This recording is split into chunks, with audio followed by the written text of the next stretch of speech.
Hello everyone, welcome back to the next video. In this video I will show you how you can stream response from foundation model in native iOS application.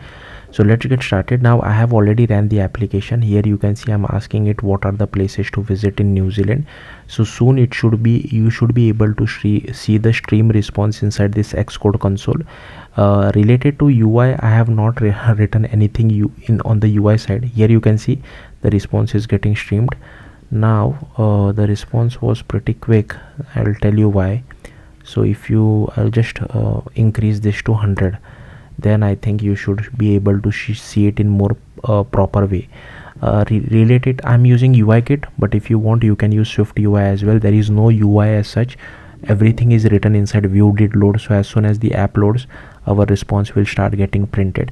So let's just wait. Also I'm using macOS Tahoe and Xcode 26. So you require macOS Tahoe and Xcode 26 if you want to run foundation model on a simulator, because my real device does not support Apple Intelligence. So here you can see the response is getting streamed. So hopefully you can see this.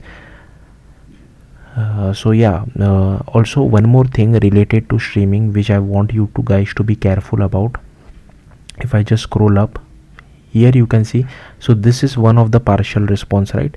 So this is one of the response. So it has given me Auckland as well as Queenstown, sorry, and in the second one again it has given me Auckland's, Queenstown, Wellington. So whatever you get in the first response, like the first stream, you get it again in the second stream as well. So you don't need to append the data if you are displaying it inside a UI label.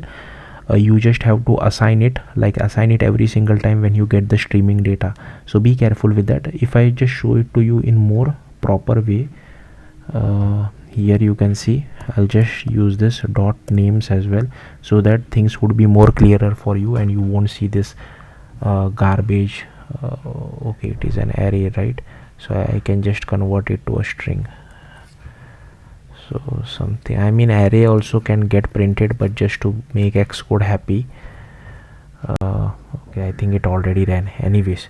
So yeah, first what I have done is that I have created a UI kit application, and okay, my Xcode keeps getting hanged. So here you need to import foundation models as well, and then I have just created one language model session as well as system language model default.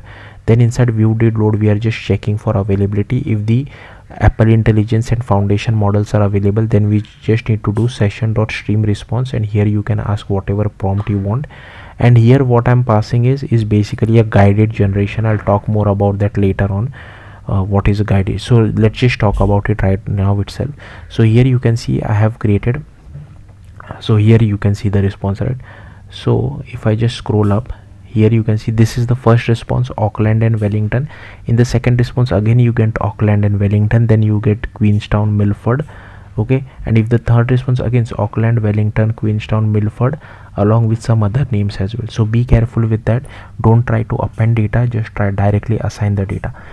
So coming back to this places struct, so here is a struct of places, and here I have just given var names of array of type string, and here I'm just taking get names of places, and here I'm asking it 100 different cities which I want. Okay, this is not necessary, but if you want the output in a proper format, it is important to use this guided generation concept.